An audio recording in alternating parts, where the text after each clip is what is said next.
దీవిస్తాం, ఆయురారోగ్యాలతో ఉండాలని దీవిస్తాం, వీలైతే వారి కోసం ప్రార్థన చేస్తాం. కానీ ఇక్కడ మరియ తల్లి జన్మదిన వేడుకలను జరుపుకోవడంలో ప్రత్యేకత ఏంటంటే, మరియ తల్లి ప్రార్థన ద్వారా దేవుని నుండి ఆడకొచ్చి ప్రార్థన చేసిన ప్రతి ఒక్కరు కూడా ఏదో ఒక మేలును పొంది ఉన్నారు.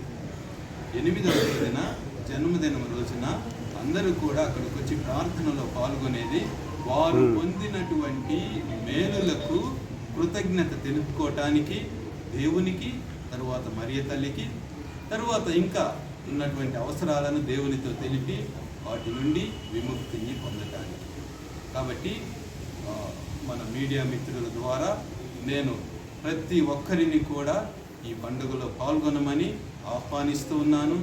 ఇది ఏ మతానికి, కులానికి, ప్రాంతానికి చెందినది కాదు. ఎందుకంటే మరియ తల్లి ద్వారా, దేవుని ద్వారా, వారి ప్రార్థన ద్వారా పొందినటువంటి మేలులకు కృతజ్ఞత తెలుపుకోవటానికి ఆడికి వస్తున్నాం. కాబట్టి కృతజ్ఞత తెలపాలంటే మనకు ఎటువంటి ఆంక్షలు లేవు. కాబట్టి ప్రతి ఒక్కరిని కూడా మీ మీడియా మిత్రుల ద్వారా నేను ఆహ్వానిస్తూ ఉన్నాను. ప్రతి ఒక్కరు కూడా రండి, సంతోషంగా దేవుని సన్నిధానంలో గడపండి, దేవుని ఆశీర్వాదాన్ని పొందాలని మీకు అందరినీ కూడా పిలుపునిస్తున్నాను. 8వ తేదీ ఉంటుంది. 6వ తేదీ పూజ అయిన అనంతరము ముత్యాలతో పాలము మహాలక్ష్మీపురంలో సప్రం తిరుగుతుంది. 7వ తేదీ కొత్త కోడూరులో సప్రం తిరుగుతుంది. పూజ తరువాత 8:30 కావచ్చు, 8:30 ఆ టైంలో, సాయంత్రం 8:30. 8వ తేదీ సాయంత్రము 9 గంటల సమయంలో సప్రము గుడి ఆవరణలో, తర్వాత ఆ ప్రాంతంలోనే ఊరేగింది.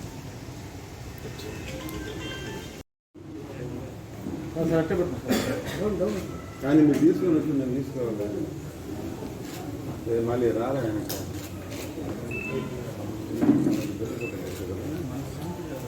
ఒక్క నిమిషం.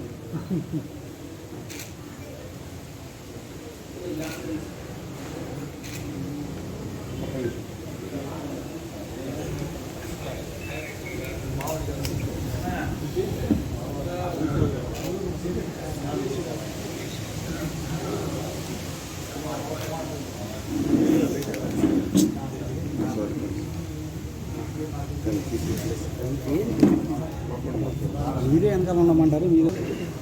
Okay sir, right okay, thank you bishop గారు.